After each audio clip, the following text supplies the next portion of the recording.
Mike Steele Sean here on your entertainment news. Remember though, Mike, if you miss it, you miss out. Became a hit.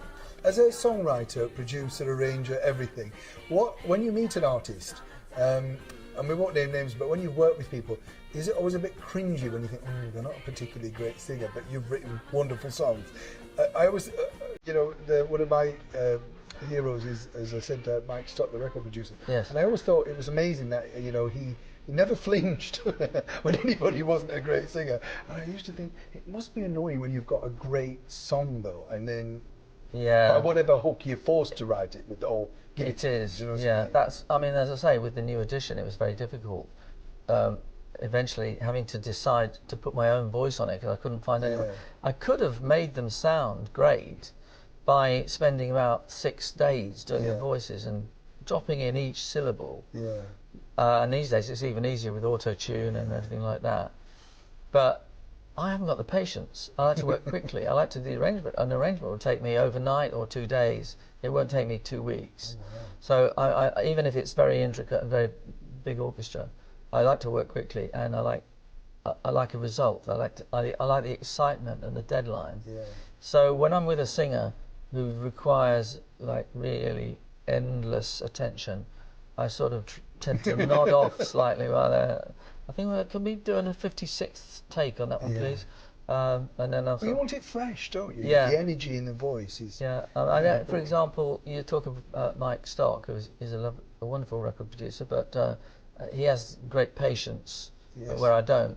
And Andy Hill's another one who did Bucks Fizz. Yeah. Because they're lovely people, they're pretty good singers, but they're not straight there. Yeah. Like, I mean, for example, working with Katie Melua, you knew that it would be in tune. You didn't even have to ever pick her up on tuning. I might have twice or 3 times said, you want to just ease that note up just slightly.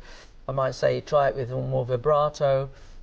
Working with Cliff is exactly the same. I've done a couple of records with Cliff, and he is wonderful because even though he's the star that he is, I always find the biggest stars are the ones who take direction the most easily because they're not worried about their status. And if somebody says, as I did to Cliff, say, do you think you could put a little bit more vibrato on the 3rd syllable of that word?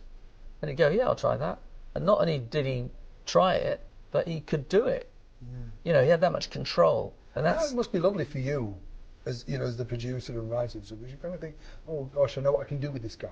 Especially when you work with him again. Yeah. You must think it must be easier to write songs that suit their style of singing and things like That's that. true, yeah. So what you got planned next after this? When you finish promoting this, I think, are you a bit of a workaholic? You're doing something else? You got something else planned? Yeah,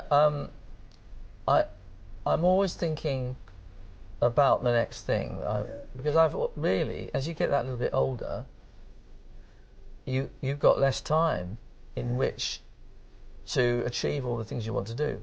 So I've got a musical called Men Who March Away, which is about the Spanish Civil War and the First World War, which I've been meaning to put on for about the last 15 years, and there's several theatres are asking me to do it.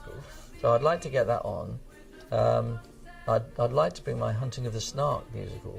So any wealthy theatre producers listening, you've got the job. So I've got other things.